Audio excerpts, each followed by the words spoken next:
The first keynote will be delivered in tandem by two speakers, by Dr. Luca ZAMPAGLIONE and Dr. CAROLAN from the European Agency for the Operational Management of Large-Scale IT Systems, or in short, EU-LISA.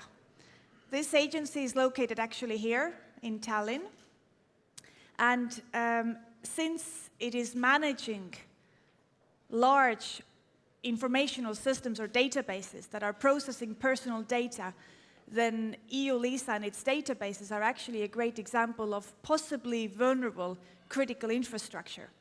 And I first thought this would only cover 28 nations as all the EU members, but I actually learned from the speakers that the number can be at times be much higher. So thank you very much for joining us, and the floor is yours.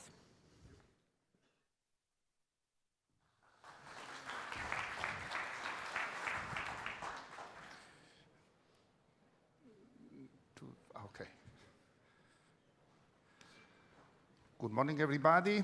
My name is Luca ZAMPAGLIONE. I'm the head of security of EU-LISA. Actually, we now split our presentation in two parts. The first part will touch more the provider topic, and my colleague Ciaran will talk more about the innovator perspectives. Just to give now a small preamble. Why do we exist? We exist because more than 20 years ago, a set of European member states decided through an agreement called the Schengen Agreement to give free movement to European citizens, including goods, individuals, information and currency within the same visa policy. So, in order to do so, a framework had to be built accordingly, and this framework comprised several key components. But first, of course, is the removal of checks on persons at the internal borders. At the same time, becoming a unique free area of circulation, the borders that were not existing anymore within the territory had to be managed in a more common way from the outside.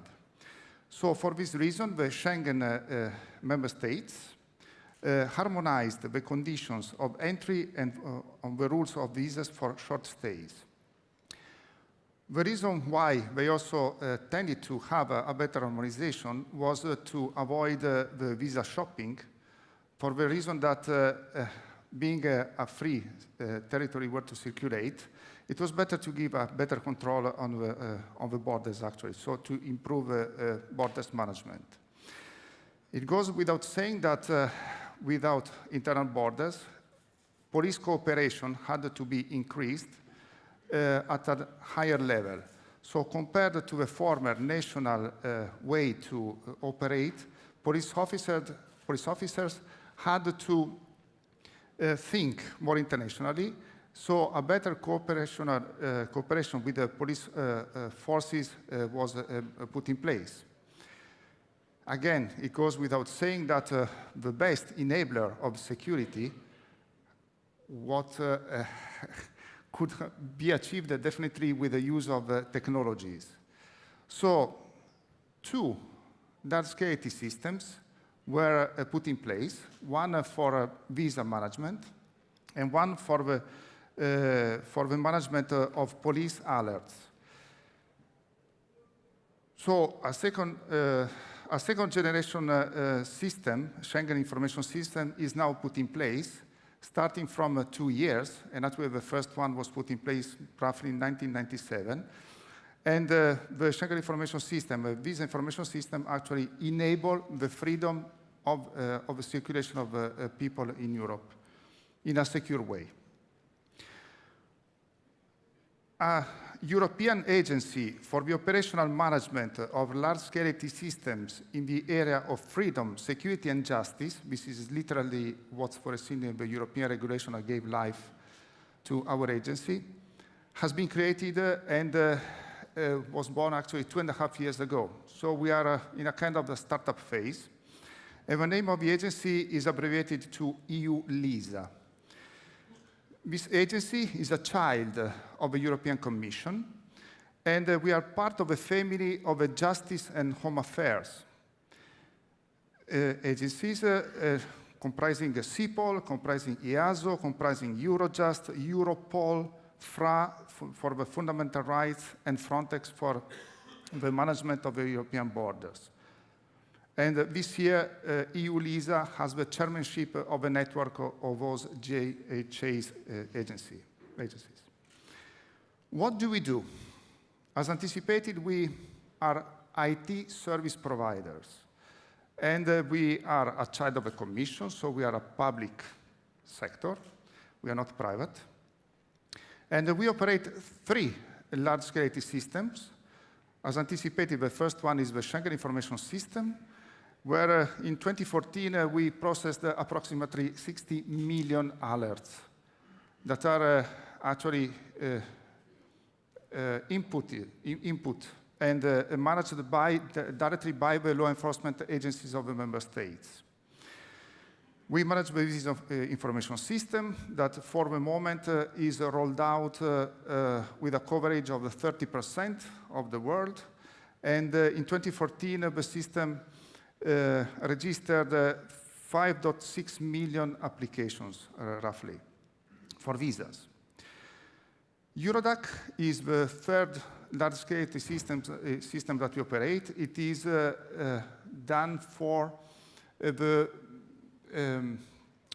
control of the asylum seekers that try to, when they enter into Europe, they ask for asylum. And in order to have a control over the asylum seekers, because they might ask the same asylum request to different European states, there is an IT system that compares the fingerprints of the asylum seekers in order to assure that the identity of those persons and to guarantee that only one member state can process that request. Fourth is an extremely important element for the success of the services that we provide to the member states is the communications infrastructure. That is the wide area network that connects our central systems that are located in Strasbourg and in Austria, in St. Johann in Pongau, to the national networks. So there is a cascade. So we have, where are we actually? We have our operations run 24/7 in Strasbourg, in Austria, with 2 bunkers, where we have the data centers. Actually, one of the 2 is anti-atomic as well. And the 2 data centers are resilient. They are put on purpose at geographical distance, because in case of even natural disaster, the second one can take over all the services that are needed, and automatically there is a switch to the member states' networks. We are here in Tallinn with our headquarters, and so the reason why the agency is located in 3 different places, geographical places actually far from each other, is to guarantee business continuity and disaster recovery. And we have also a liaison office in Brussels. At SciCon, we discussed about distributed architectures. This slide just to let you understand how we are architectured. As mentioned before, the Visa Information System will have soon a worldwide coverage. The Schengen Information System 2 covers already 33 entities, including Europol and Eurojust. Eurodac has a similar coverage, plus we have an internal network that is the only one connected to the internet. In fact, the 3 large-scale systems, the central systems, are not connected to the internet at all, because we have to adopt the so-called risk avoidance. Cybersecurity is a legal obligation, and security is by design in our large-scale systems. Why? Because we are set up thanks to the adoption of EU regulations by the European Parliament. So we exist by European law.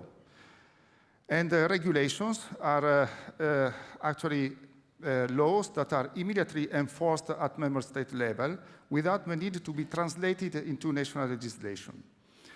So there is the legal base for the agency, and there is one legal base per each large-scale IT system.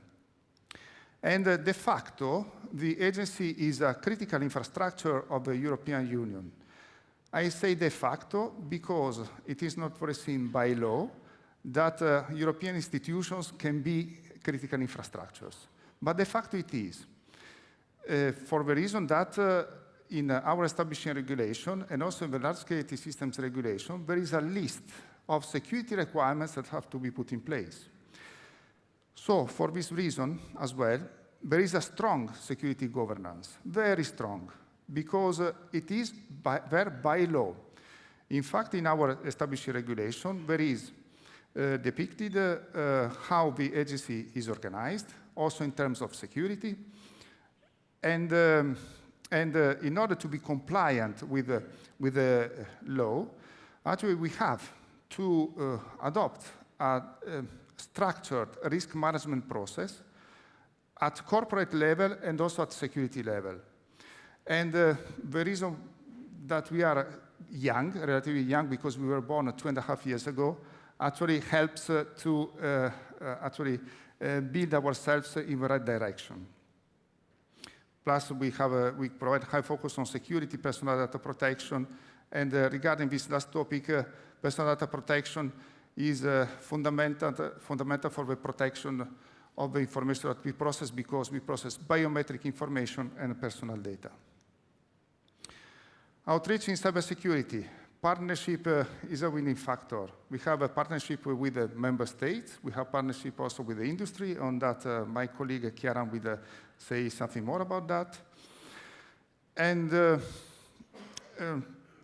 I just go straight to the last bullet. That is quite important, at least for myself, because being responsible for the security of the agency, we recently established a network called the Security Officers Network, SON, not very original name, but it's okay. And this network is a kind of friendship network where we, with the colleagues, security officers of the national systems, of the systems that we operate, that way we establish trust. And with them, we exchange security best practices, and actually it is a very good example of EU cooperation in cybersecurity matters. Thank you very much.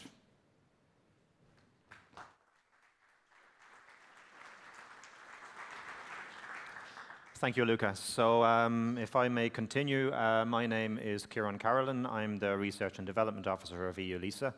And today I want to bring you just a few short words about the innovator perspective, continuing on from what Luca just introduced to you there. What do I want to bring you as a message in summary is essentially a belief, personal belief, and also a belief in the agency, that operational agencies like ourselves operating critical infrastructure as a provider of systems that are important for security, but also themselves have to be secure, can also be important contributors to the overall discourse on cybersecurity. And what I want to bring you, the message in the next slides, is exactly how this can be done. Just as a matter of introduction, and in order to put a bit of a framework, a bit of an overall outline on my presentation, I'm going to go back to the European Agenda on Security, which was already spoken about in this conference previous days. So in that agenda, there are 3 overarching priorities. 2 of these, tackling terrorism and disrupting organized crime, I think Luca has already covered quite well. They are essentially, in the EU-LISA sense at least, covered by the systems that we run, the systems that we provide, principally the Schengen Information System, second version. There should be on that slide, though it's missing, a 3rd priority, and the 3rd priority is fighting cybercrime.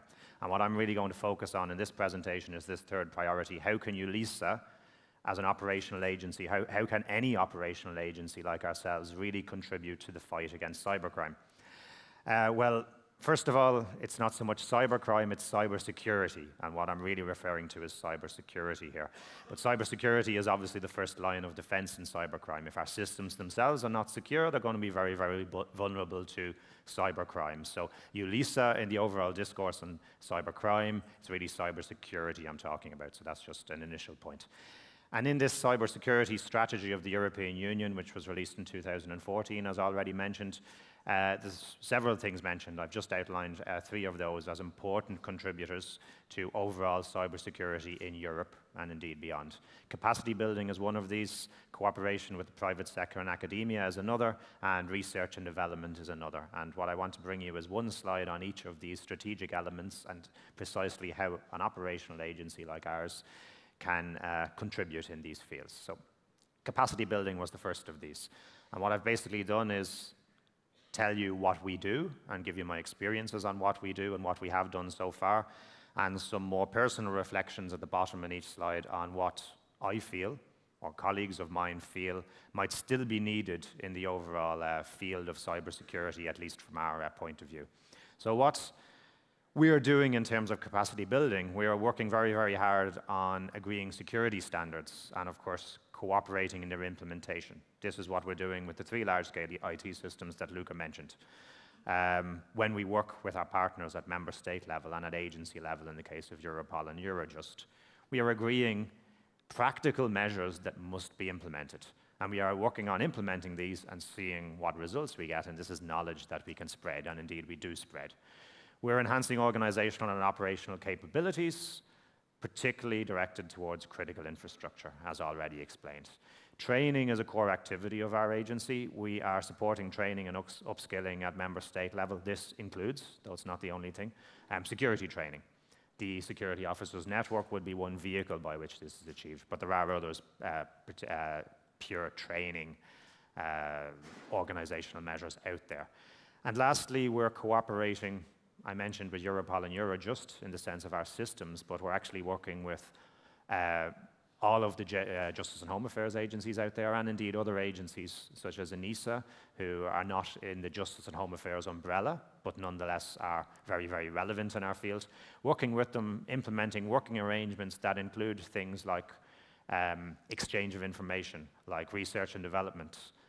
All these matters are typically in the working arrangements that we put in place. And these are the foundations which we have already put in place for cooperation, which, as I'll explain later, is very, very important.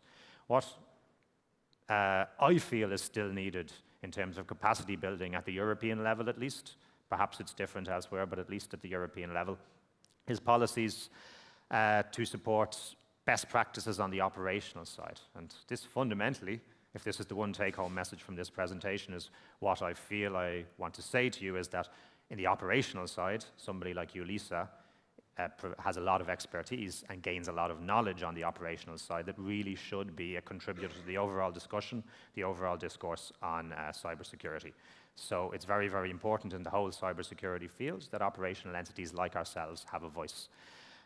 One other element that's somewhat missing, and something that EULISA is definitely trying to bring at the European level, is security certification frameworks, global standards on interoperability, data protection requirement adherence, etc. All of these things are perhaps there to an extent, but not there to the extent that we would like them to be, and we're trying to develop this, and we will do that over the coming years. In terms of how we adapt this knowledge, this is just an extra slide I've put in, and this is a typical workflow of if we have a solution that we want to implement in our systems, whether it be a security solution or otherwise. How do we bring this advance, this evolution to our large-scale IT systems? Well, typically we do a proof of concept on a small, isolated machine. And following that, we have dedicated testing environments for all 3 of our systems. And only after an initial proof of concept will we deploy the solutions in the testing environments. Subsequently, all going well, of course, we will roll them out to the large-scale IT systems. In this whole 3-phase procedure, I think you can agree and state that we're going to learn a lot about how solutions, practical solutions, available solutions out there work in systems that, as Luca already introduced, are extremely complex architecturally, have multiple users, and we're learning a lot of information that should be input that we do share with others, and indeed we want to share, just as examples of types of solutions that we would be implementing. They'd be associated with public key infrastructure systems, identity access management, cryptography, tools for internal security assurance. These are just examples. There'd be many more, but just to give you a flavor of the types of knowledge that we would have that we're willing and able to share. Second element of the cybersecurity strategy, which was referenced and where an agency like ourselves is definitely playing a role, is in the engagement of industry and academia. Public-private partnership has been mentioned several times in this conference, something we take seriously ourselves. We feel we can really bring something to the European discussion on cybersecurity and other fields by engaging the industry and the academia. We're already doing that and we want to upscale this. How we're doing it, we organize industry roundtables. This year there will be 2, one of which is on IT, including cybersecurity. We find these events very, very important, very, very useful to exchange information in 2 directions. One, so that we can tell the industry what we want, what we need, so they can work developing in the right direction. And 2, they can tell us what they have and influence our decision-making, of course, in a fair and transparent manner, and that's why it's a roundtable event, to actually tell us how we should be advancing our critical infrastructure. We're working with other public-private partnerships, such as this platform, and we're also quite recently becoming involved in joint projects with public entities and with private entities, typically under the Horizon 2020 program at the moment. It could be under other funding vehicles. But again, working closely with these entities on projects builds trust, builds a familiarity, builds a knowledge. And this is somewhat outside of our typical mandate, but something that we're doing and taking very, very seriously because we think this industry and academia partnership is crucial. When we have these industry roundtable events, one of the things that they always tell us is we need to meet you more. You're an operational agency, we're working in our silo, you're working over there in your silo. We don't talk enough, we don't know what you need. So this is what I've stated as the first point. What's still needed is more interaction and more communication between people like us and people like the industry and academia to really state our needs and communicate our needs. We need more inducements to ensure that products, whether they're security products or products that are rolled out to our system for any particular functionality, are secure. I spoke about certification frameworks. That could be one, but there could be financial, legislative, other inducements. And general awareness raising is something that we get involved in ESA, of course, gets involved in, European Commission gets involved in, but just to state that we are doing a lot of it, but still more is needed in this overall field, I would say. The last point within the strategy, again, where we're playing a role in the whole cybersecurity discourse, is technological developments. How do we update or how do we keep in touch with technological developments? Well, it sounds very limited, but desk study is the first point I've put up there. This is principally my job, looking at all the technology out there and seeing what's available in the field. It is primitive, but I'm sorry to say that's fundamentally a lot of what we're doing at the moment, reading, discussing amongst the colleagues and seeing what should work. Obviously, this should improve, but right now this is one of the main vehicles by which we're getting cybersecurity knowledge. Innovation, research and development, security research projects I mentioned, and otherwise information exchange with stakeholders globally. At the moment, we have a good network in Europe. I referenced that already. I think the agency believes that a more wide interaction with stakeholders globally is probably merited, and I think stakeholders globally can tell us information, we can also provide information to them, and this mutual exchange will be important. One thing in terms of research and development that I'll mention, it's a particular point of my own in terms of Horizon 2020. There's a whole lot of research going on out there, research projects, industry, academia, etc. A lot of good work, I believe, and we simply do not have access to the results. They're typically only shared amongst project partners. This is something that I'm not necessarily saying can be changed amongst the forum here, but it's something that is a problem, and it's a development that will be, that is needed. So I'm going to leave you with a final slide just in all of our work under the 3 elements that I introduced. What are the typical things that I'm seeing, that the agency is seeing, are important trends in the overall security, cybersecurity field? Just more personal impressions than anything, but just a couple of points to leave you with. Number 1 is consolidation is very, very important. It's crucial for efficiency, of course. It's also crucial for security. EULISA as an agency is testament to this. We are pooling, or Europe is pooling, All the systems under the management of a single entity who has the professionalism and the expertise to actually deliver these systems efficiently and securely. And this type of consolidation at the governmental level is something Europe has moved to. Of course, I think it's a very, very important thing, but it is certainly a trend that's going on. Knowledge sharing, I touched on that several times in the presentation, is extremely important. We're working on it already and we want to expand. Identity management is one area where EULISA is working very, very hard and has to work very, very hard. As Luca introduced, we have so many users out there. I tried to put a figure on it in the introduction just before we started. Tens of thousands, hundreds of thousands of end users, I don't know, but a lot. To manage all of these, to have traceability about who carried out what actions is important from security, it's important for data protection. How can we manage the identities, be sure that only the proper users are using these systems, and that we have traceability about who did what action if we need to trace back. Something we do, for example, in Schengen Information System. Has to be done, we have a lot of knowledge, and it's something we could talk about with stakeholders later. Finally, I didn't mention in the, or Luca didn't mention in one of our systems, there is talk that at some point our systems will have to interface with the public internet. It's not done yet, but at some point may be done. This will bring a whole host of new challenges, something we're going to have to cope with, but it's also something we're going to learn from if and when this has to be done. Public internet is pervading everything nowadays, demands more security once we open our systems up, but these are the types of problems and challenges we're going to have to face into the future. So that's all. I would be happy to take questions now. Luca, I believe, would be happy to take questions. Otherwise, thank you for your attention.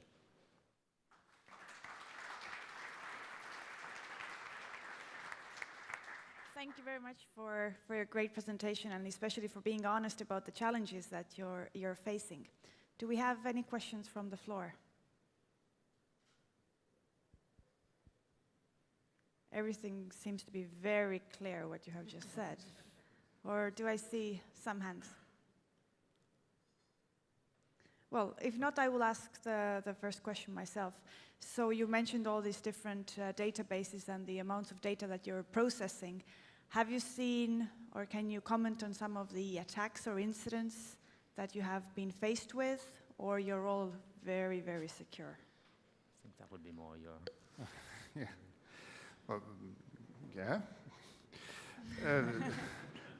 Without disclosing any sensitive information, yes, we are under attack. It is, if I would say no, I would lie. You wouldn't even trust what I say. No, yes, we are under attack. It is known. Actually, we use a risk-based approach. So we do risk assessments, looking at the threats that can be coming from outside, but also from inside. So we know the famous Snowden case, and we know that all our staff has a security clearance, especially the people working in Strasbourg have a security clearance up to EU secret level. But nevertheless, this doesn't guarantee 100% that the threat is over. So our approach is definitely based on risk assessment and considering all the family of known threats to IT systems, especially the ones that are relevant to an agency like ours, where we operate 24/7 criminal databases, biometrics, and actually personal data at 360 degrees. Risk assessment has to be very, very, very accurate. And as I said, we have incidents, so we try to respond to them in the most appropriate way. Thank you. Any more questions? If not, then thank you very much for coming over from the other side of Tallinn. And we are at 50 meters from here. Yes. Thank you very much. Thank you very much. Thank you. It was great. Thank you.